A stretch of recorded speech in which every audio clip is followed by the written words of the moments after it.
প্রিয় দর্শক মণ্ডলী, আমার হাতে দেখতে পাচ্ছেন একটা 48 ভোল্ট অটো ভ্যানের চার্জার।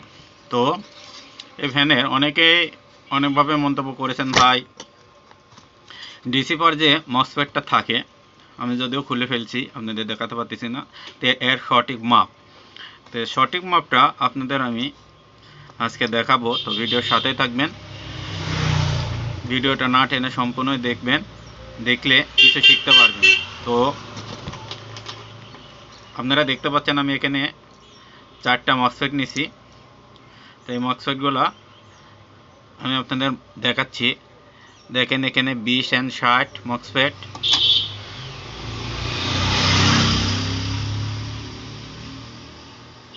এটা 20 and 60,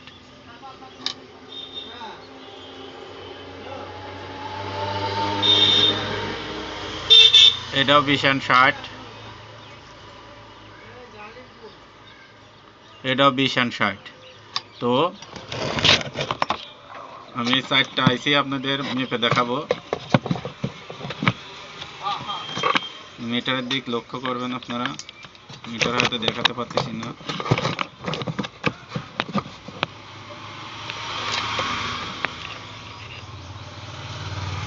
দেখতে পাচ্ছেন কাটা লাগতেছে। তো প্রথমে এটা মাপি দেখাই দিই আপনাদেরকে।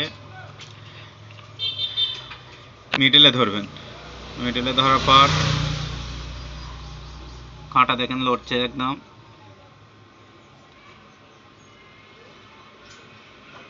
দুই পার লড়লে মনে করবেন নষ্ট, এটার মাপার দরকার নাই, এটা বাদ। আর একটা মাপি দেখাই দিই আপনাদের, একইভাবে সেমভাবে মিডলে ধরবেন।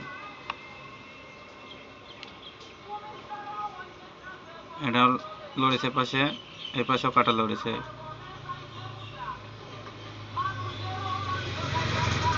না,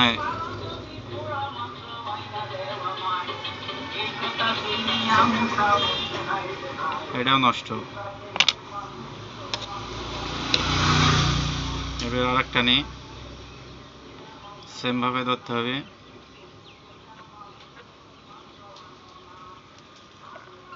এটা এক পাশে নড়েছে, এর এই পাশে ধরে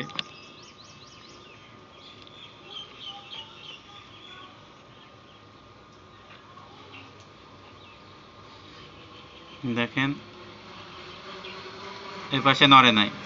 যে কোনো এক পাশে নড়বে, মানে এই পাশটা, ডান পাশটা নড়বে, তাহলে এই আইসিটা ভালো আছে। ভালো আইসি চেনার উপায় হচ্ছে যে কোনো এক পাশে নড়বে। এই যে আরেকটা ধরে দেখা দিচ্ছি, দেখেন এটাও নড়েছে।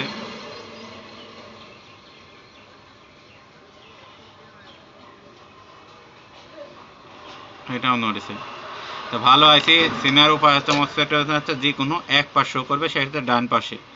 তো ভিডিওটা যেটা অবশ্যই ভালো লাগে থাকে, অবশ্যই আমার চ্যানেলটা সাবস্ক্রাইব করে দেবেন। সবাইকে ধন্যবাদ।